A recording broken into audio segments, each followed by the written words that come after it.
যে ওর বউ থাকা সত্ত্বেও ও আমার মেয়ের সাথে একদিন টিকটক বানাইছিল। একদিন টিকটক বানানোর হ্যাঁ একদিন টিকটক বানানোর পরে আমার মেয়েকে টিকটকের কথা বলে সে নিয়ে গেছে। নিয়ে যাওয়ার পরে সে কি একটা কাবিন করছে, ভুয়া একটা কাবিন করছে। তারপরে আমরা নিয়ে আসছি, যেদিন নিয়ে গেছিল তারপরের দিনে আমি নিয়ে আসছি। নিয়ে আসার পরে সে আবার 2 দিন পরে আবার ওকে ইকরাকে বলছে তুমি যদি না আসো আমি মরে যাব। ইকরাকে ব্ল্যাকমেল করছে। ইকরা ভয়ে, ছোট বাচ্চা ও বুঝে না, ও ভয়ে আবার চলে গেছে। চলে যাওয়ার পরে আমি আবার 5 দিন পরে আবার ওকে নিয়ে আসছি।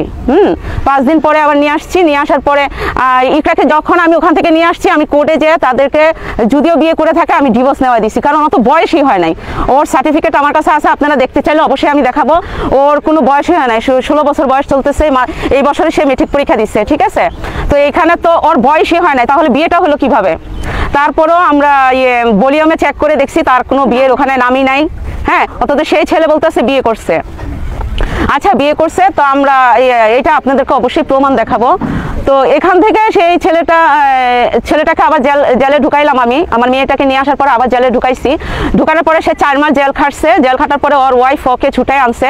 ছুটায় আনার পরে ও ঠিকঠাক ছিল। আমার মেয়ের মোবাইল ছিল না। তো ওর ভাই যখন জেলের থেকে যখন আসছে, শিখার কাছে ছিল। ও ইকরা কোনো যোগাযোগ করে নাই, ছেলেটাও কোনো যোগাযোগ করে নাই, শিখার কাছে ছিল। যখন শিখা এই দুর্ঘটনাটা ঘটায়, তখন সকালবেলা আমাকে ওর ভাই ফোন দিছিল।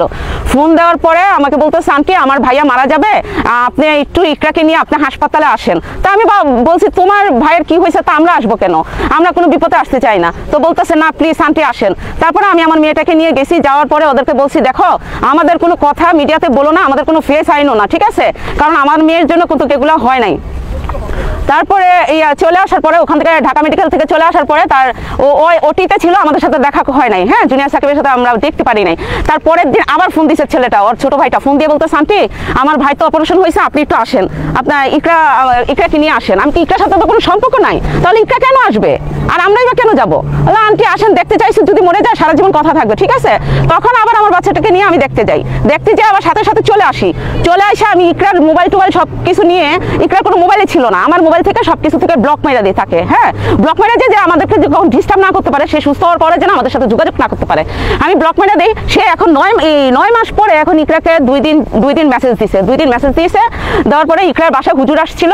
ইকরা আরবি পড়তেছিল। তো ইকরাকে বলতেছে যে ইকরা নিচে আসো, আমি তোমার সাথে কথা বলবো। এটা বলে ইকরাকে নিয়ে গেছে নিচে নিয়ে যাওয়ার পরে ও সিএনজি দিয়ে ইকরাকে নিয়ে গেছে। নিশা সহ ছিল, আমার মেয়ে আমাকে বলছে নিশা ছিল। হ্যাঁ, মিশাও ছিল সাথে। তারপরে নিয়ে সে আমার মেয়েকে দিয়ে বলাইছে যে তুমি ভিডিও করে, আমরা নিশা শিখাই দিছে সাকিবরে যে এই মেয়েটাকে এমন ভাবে ভাইরাল কর জীবনে যেন কোথাও বিয়ে না হয়। এই মেয়েটাকে দিয়ে বলা যে তো ওর মার জন্য আর ওর জন্য আমার এই অবস্থা হয়েছে, ঠিক আছে।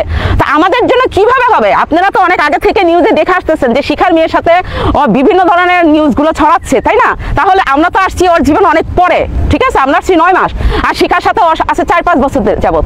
4-5 বছর যাবত ওর সাথে ঘটনাগুলো ঘটতেছে, আর আমরা মিডিয়া থেকে আমরা দেখতেছি জিনিসগুলো।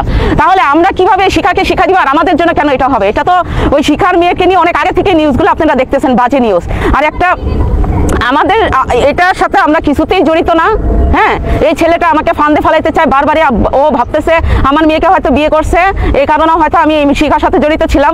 আপনারা শিখার থেকে ইন্টারভিউ নেবেন, অবশ্যই ওকে জিজ্ঞেস করবেন আমি কি জড়িত ছিলাম নাকি। আমি কোনো জড়িত ছিলাম না, ঠিক আছে।